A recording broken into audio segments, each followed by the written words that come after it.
Hello everyone, welcome back to the channel. This is the Opulent Life with Ozzy. Today we'll be starting a new series on my channel where I go through the top 5 watches of each category: field, dress, sports, and dive. And with the sports including chronographs as well. I'll be talking about my top 5 picks in each category and listing you guys the alternatives to the more mainstream ones. Some of them may include mainstream watches, but not all of them. And we're gonna narrow this down by price points. So for example, today's video, as the title suggests, is gonna be about the top 5 field watches, automatic, under $500. Now, when I say under $500, I mean the price they are available at brand new on the market, either gray or retail. Now, it doesn't necessarily mean manufacturer suggested retail price. I'm talking about prices on Joma Shop, Watchmax, Amazon, AuthenticWatches.com, PrestigeTime.com, any of the gray market sellers, or even the manufacturer itself. Because what really matters, guys, is the price at which you are purchasing the watch, not the manufacturer suggested retail price. You can literally suggest a watch to be $1 million, but if you can buy it on the market for $100, the MSRP doesn't hold too much value. And if you learned anything from the market in the past 5 years, especially with Rolex, MSRPs don't really matter much. You can have a low MSRP, watch might be selling for 10 times that. You may have a very high MSRP, watch might not be selling for even 50% of that. So we're not going to consider MSRP, we're going to consider the price it is available for brand new, not pre-owned. So keeping that in mind, we're going to be launching this series of lists, and we're going to keep them brief to 5 watches each. And yes, so let's begin with our first set of lists then. And before we begin, just want to make clear, all of these watches on these lists are going to be based on my opinions and my recommendations, not based on any other YouTubers lists or any other watch forums. And these are for the time being right now. In the future, these lists are subject to change.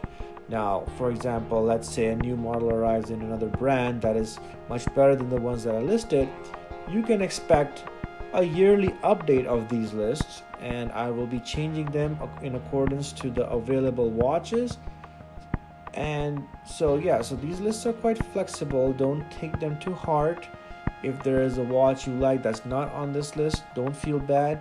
If you like the watch, that's what matters the most. I can only provide so much recommendations, and everyone's choice is different. I'm merely listing my choice. I hope it resonates with you. If not, no problems. Love what you buy.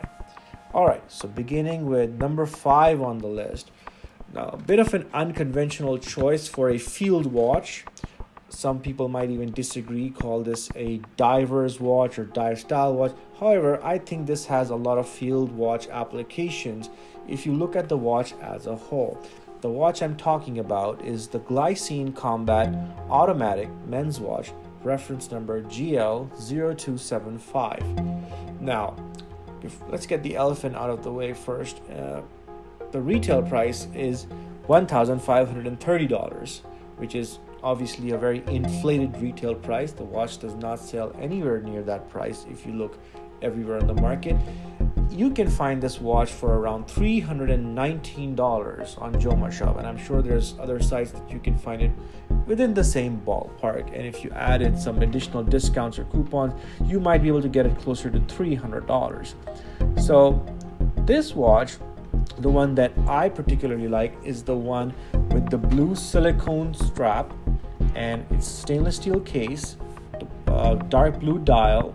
It also has a unidirectional rotating stainless steel bezel with a blue aluminum ring, very nicely designed, very clean lines. Dial layout is very similar to a field watch, and that's why I'm including this in the field watch section. It also has pretty decent lume, not the best in class, but still pretty good. It's a bit of a big watch, 46 millimeters in diameter. Watch's movement is based on the the Sellita SW200 movement, good strong workhorse. You can consider this as a dive style watch and a field watch together. I think of it more as a field watch. You guys might disagree, but that's just my take. This watch offers pretty decent value and a lot of bang for the buck, so that's why I've placed it at number 5. By no means the best field watch out there, but I think in the $500 category it deserves to be in the top 5. Moving on, next at number 4 we have the Bulova Hack automatic black dial men's watch, reference number 98A255. Now this is more of a traditional field watch, unlike the previous choice which can be considered controversial. This is your typical field watch with the Arabic numerals and 24-hour markers in red lettering. Retail price of this watch is $450, but you can find it for around $249 on sites like Joma Shop. And it has a gray ion-plated stainless steel case, green leather, NATO strap. One has a Japanese movement with a 42-hour power reserve, and the movement more specifically is the Miyota caliber 82S0. Now this watch a little bit lower on the specs compared to the last one. It has a double dome mineral crystal compared to the sapphire crystal of the Glycine. Water resistance is only 30 meters compared to the 300 meters of the Glycine, so significantly less in features. The movement can allow for hacking and hand winding as the name suggests. Moving on to the next watch at number 3, we have the Seiko Series 5 automatic black dial men's watch, reference number SNK809K1. Now this is also a great choice for a field watch. It's a lot better than the Bulova, and it's more true to being a field watch than the Combat automatic from Glycine. That's why this one is at number 3. Now this one can come in a variety of forms. The one I have chosen to share with you guys is the one with the bracelet and the black dial. Now this can come in a green dial, a blue dial, can come with a NATO strap, can come with a different kind of NATO strap. I'm not sure if it has Zulu straps as well, but there is a Seiko 5 automatic for everyone. It has so many different variations. You're bound to find something that's more resonating with you guys. Now this watch is again typical field watch. It has a day-date complication. The crown is again push or pull, but instead of being located at the 3 o'clock positions such as in the Combat automatic and in the Bulova Hack, this crown is at the 4 o'clock position. Fixed stainless steel bezel, stainless steel case, stainless steel bracelet all across, and yeah, keeping true to its field watch forms. You can easily switch out the straps for something else if you guys want, like a canvas strap or a NATO strap, so that should be good. And then this one is based on the Seiko in-house 7S26C automatic movement, has a 40-hour power reserve, so kind of in the middle of the last 2 watches, but this one being fully in-house rather than relying on an outside provider for a movement. The Glycine is using an outsourced Sellita, the Bulova is using something from the Miyota lineup for their movement, but this one is fully in-house, so that's why this gets a point.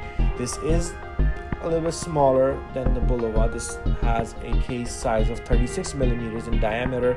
It is very thin, however, only 8 millimeters thin. Water resistance is only 30 meters. In the black dial variant, there's other dials as well, green dial, blue dial, whichever one you guys like, you can choose that. Now, in addition to the features described, this has a see-through case back. Retail price on this watch is around $250, but you can find it for around $99 on sites like Amazon or Joma Shop. Moving on to the next watch at the number 2 position, we have another Seiko. This time it's again a Seiko 5 automatic in a green dial, but the reference number is different. It is the SNZ G09J1. This is also a very nice field watch, but very different looking from the previous one. And this one comes with a green canvas strap, similar to a NATO strap, but doesn't have those additional pieces of nylon that can bug some people. I really like the green dial on this one. It gives it a very military look. The R's and minute hand are fully loomed, and they're pretty plain but very easily legible at night. Unfortunately, the seconds hand on this watch does not have a very prominent loom. It has a red tip with an arrow marker, but a very small loom pip, I believe. Yes. And it has Arabic numerals all across, unlike the previous one, which had only the minutes track being more prominent, and then the R's were on the inner side. This one has a more typical field watch style with the Arabic numerals on the outer edges and then the 24-hour markers on the inner edges. And then you have the day, date, just like the previous one, and very easy to read, very legible. This one, however, has 100-meter water resistance, so significantly higher water resistance rating than the previous Seiko and the Bulova Hack. And this one also has a push-pull crown, so despite having a push-pull crown, having that level of water resistance rating for Seiko, pretty good, I think. Case thickness only 9 millimeters, so not too thick on the wrist. Case size, however, is 42 millimeters, so a little bit larger in diameter. Bandwidth is 21 millimeters, and this one also has a Seiko in-house movement with the 40R power reserve. I believe is the 7S26C movement as well. Retail on this watch is around $315, but you can find it for around $139, $140 on Amazon, Joma Shop. So that's a very, very good price, I think, for this type of watch. And the fact that it's offering so many features, it gives it an additional edge.